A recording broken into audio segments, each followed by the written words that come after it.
అనగనగా ఛానల్‌కి అందరికీ స్వాగతం.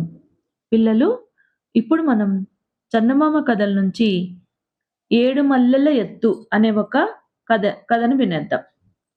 విదేహ దేశపు రాజకుమారి వజ్రప్రభ ఒకనాడు తన చెలికత్తెలతో కలిసి ఉద్యానవనంలో ఆటలాడుతూ ఉన్నట్టుండి నేను చాలా అలసిపోయానని చెప్పి అంతఃపురానికి తిరిగొస్తుంది. ఇంక చెలికత్తెలందరూ కంగారు పడిపోతూ ఆమెకు సపర్యలు చేస్తూ ఉంటారనమాట. సేవలు చేస్తూ ఉంటారు. ఇంక చక్కగా హంసతూలిక తల్పం మీద పడుకొని ఉన్న వజ్రప్రభ తనకు సేవలు చేస్తున్న ముగ్గురు చెలికత్తెలకేసి చిరునవ్వుతో చూసి, నేనింతగా అలసిపోవడానికి కారణం ఏమిటో మీలో ఎవరైనా సరిగ్గా చెప్తే వాళ్లకు నా రత్నాల హారం ఇస్తానని చెప్పి అంటుంది. ఒకవేళ సరైన కారణం చెప్పలేకపోతేనో అని చెప్పి అంటుంది మరీచిక అనే చెలికత్తె. అప్పుడు రత్నాల హారానికి బదులు 2 చెంపలు వాయిస్తాను అని చెప్పి అంటుంది వజ్రప్రభ. అయితే నా అదృష్టాన్ని పరీక్షించుకుంటాను అంటుంది మరీచిక రాజకుమారితో. యువరాణి గారు, అంతగా అలసిపోవడానికి కారణం ఉద్యానవనంలో ప్రవేశిస్తూనే మీరు దాగుడుమూతల ఆటలు మొదలుపెట్టారు. సూర్యుడు నడినెత్తి మీదకొచ్చినా గూడా ఆట అలాగే కొనసాగించారు. ఉద్యానవనమంతా అలా పరిగెడితే మరి అలసట రాదా ఏమిటి? తమరు గనక అంత శ్రమకు తట్టుకోగలిగారు గానీ, మరొకళ్ళైతేనా అని జెప్పి అంటుంది. ఇంక వెంటనే వజ్రప్రభ ఆ మరీచిక చెంపల్ని చెళ్ళు చెళ్ళుమని కొడుతుందనమాట. ఇంక మిగతా ఇద్దరు చెలికత్తెలు నవ్వుతారు. కొంచెం సేపాగి ఇంకొక చెలికత్తె, యువరాణి గారు అంతగా అలసిపోయారంటే అందుకు కారణం సరస్సులో మీరు గంటల తరబడి ఈతలు కొట్టడం. అంత శ్రమకు మగవాళ్ళైనా తట్టుకోలేరని చెప్పి అంటుంది. ఇంక వజ్రప్రభ చాలా కోపంగా చెలికత్తె చెంపల మీద కొడుతుందనమాట. కొంతసేపయ్యాక మందాకిని అనే మూడో చెలికత్తె, యువరాణి గారు ఇంతలోనే అలసిపోవడానికి కారణం నా ఒక్కదానికే తెలుసని చెప్పంటుంది. మరి అవునా నీకు తెలుసా? చెప్పు చెప్పు అంటారనమాట. పూల చెట్ల నుంచి స్వయంగా ఒక మాలకు సరిపడేలా కొంచెం దోసెడు పువ్వులు కోసారంతే. వాటిని మాల కట్టి తెమ్మని నాకిచ్చినప్పుడే నేననుకున్నాను ఆమె అలసిపోయిందని గుర్తిచ్చాను. మీరెవ్వరు గుర్తిచ్చలేదు అని చెప్పి అంటుందనమాట.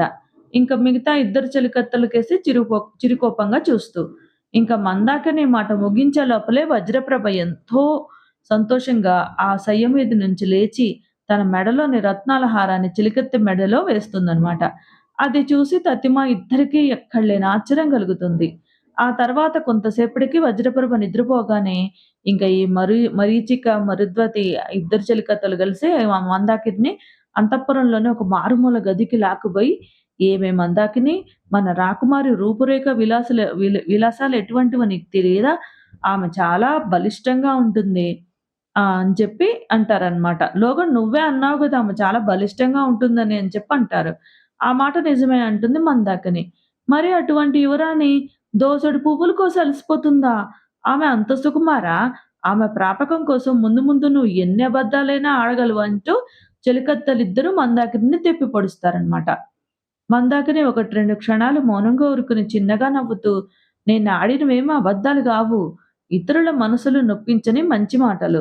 సాధారణంగా రాకుమార్తెలు తమని తాము సుకుమారులుగా, కుసుమ కోమలంగా ఉంటారు అని చెప్పి అనుకుంటారు గదా! అలానే మన రాకుమార్తె గూడా అలానే అనుకుంటుంది. అది ఆమెకు బాగా తెలుసు. అందుకే ఆమె తన రూపాన్ని ఎవరైనా సూచనప్రాయంగా గుర్తు చేసినా సహించదు అంటుంది. అంటే ఇంతకుముందు మేమామెతో మీరు చాలా బలిష్టంగా ఉన్నారని జెప్పి అన్నామంటావా? అని చెప్పి అడుగుతారు ఇద్దరు చెలికత్తెలు కోపంగా. అంత కోపం ఎందుకు? నేను చెప్పేది వినండి అంటూ మందాకిని ఇలా అంటుంది. రాకుమారి అంత ఎండలో ఉద్యానవనమంతా పరిగెడుతూ దాగుడుమూతలాడిందని మీరన్నారు.